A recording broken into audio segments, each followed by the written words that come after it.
If you were to visit the town of Wellsworth, you would probably be greeted by Trevor, who trundles along with his goods for the vicarage orchard. You would also see Gordon and Edward race by with their passenger trains, always whistling hello, and maybe as well as Boko making his way with his goods train. However, you would also meet George. To get a friendly whistle from him is simply unheard of. George hates the railway, if not, loathes it. He believes the railway is stealing his jobs, and wouldn't want more than to flatten it and get rid of it. Railways are no good. Turn them into roads. Pull them up. Turn them into roads. Why can't Mr. Roly-Poly go roll off a cliff? No engine likes him, even Devy's diesel. He and George often get in very intense arguments. One day, George was on his way to work at Elsbridge Harbor. He was grumbling as usual about the railway.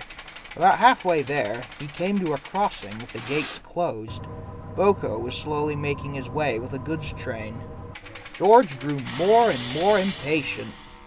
Come on, come on! I need to get to work! You can't cross when the gates are closed. I've had many bad experiences with that. Huh, I could make it if I ran across.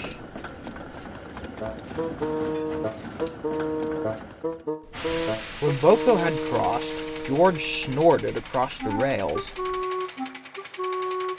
He was held up at 2 more crossings before he reached the station, where Stanley was waiting to take him and Trevor to Elsbridge Harbor. Railways hog up the road. They keep us rollers waiting at crossings for them to dawdle by. It's disgraceful. Better to be a little late than flutting by a train. He's right. While a train may be going slow, they cannot stop at once. Bah! I could just dart in front of them, and they wouldn't even need to stop. I'd roll by before they could hit me. Mark my words, he'll get himself squashed if he isn't careful.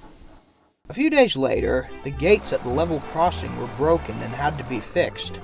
The only thing warning vehicles was a light that turned red whenever trains got within 500 meters of the crossing.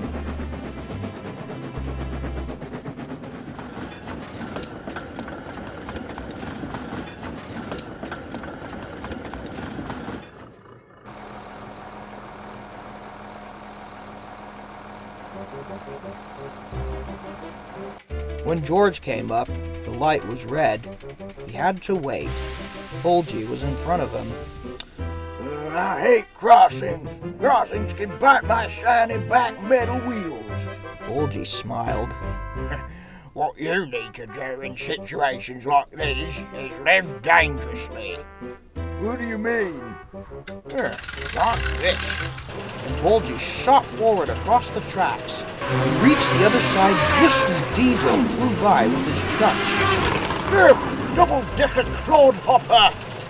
Hello. George was very impressed. The light went green, and he headed on his way. Live dangerously. I need to live dangerously. If Bulgy can do it, surely I can too. George worked at Sudbury Harbor that day, repaving roads. Jack and Terence helped too, but took no notice to George's boasting. As George was returning home, he came to the crossing again. The light was red, but there was no train in sight, or so he thought. I'll show them. George trundled over the crossing, but didn't see Edward coming around the bend. Look out, driver! The driver slammed on the brakes. Fortunately, George got off the rails just in time. The passengers were very startled by the sudden jerk and were very cross. Huh, nothing happened. I shall do as I please from now on.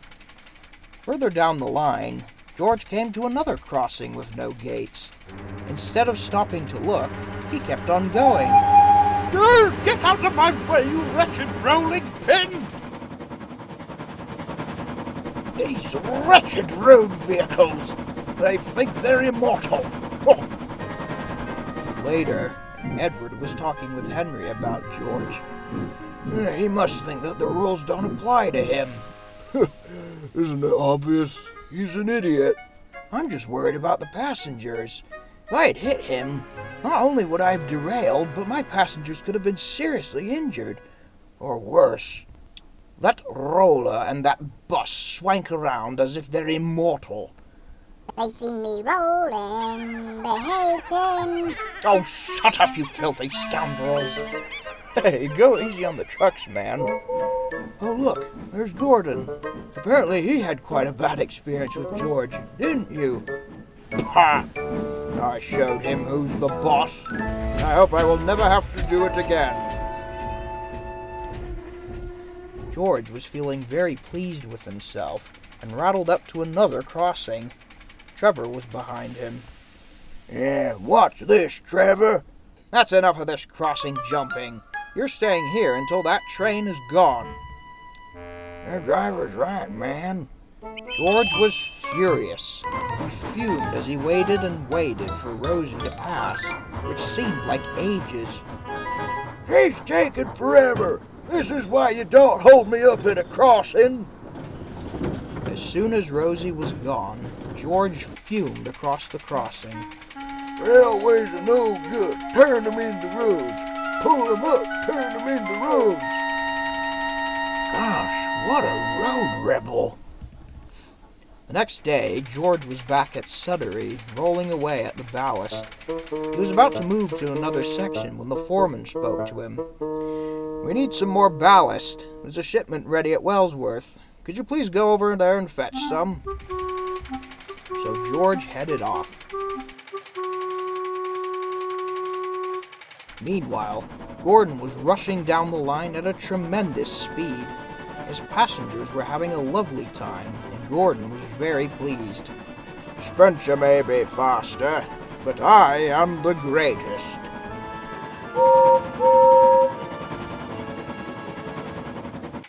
George reached the crossing before Wellsworth. The light turned red, but there was no engine in sight.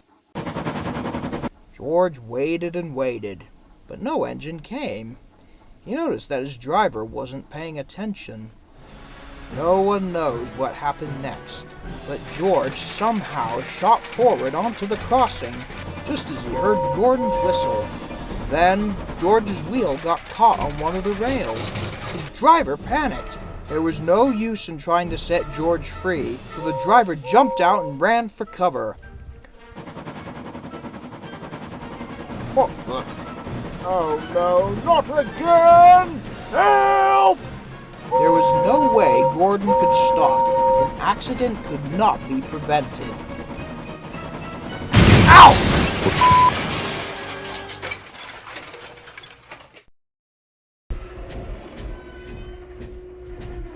Miraculously, no one was hurt, and Gordon's front was only slightly bent.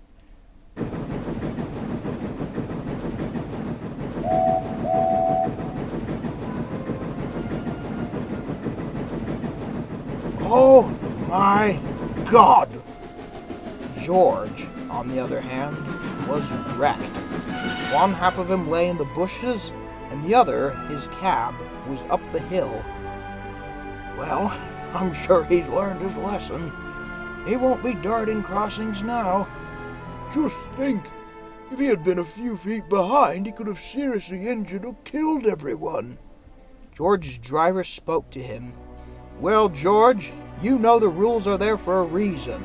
You are a complete idiot." George said nothing. "It'll be quite a while before you're fixed. Perhaps you'll start to think from now on, especially about this term called Darwinism." George did think about Bulgy. After George was taken away to be fixed, which would take a long time, Stanley took some trucks down to the docks. On the way, he stopped at the vicarage orchard where he met Trevor. Stanley told Trevor all about the incident. Well, I'm glad he's not dead, but, well, I guess I'll get some peace at last, finally. I don't think he may have deserved it, but he won't be bothering us for a while. No more Mr. Road Rebel with rollers. And with that, Stanley continued on his way.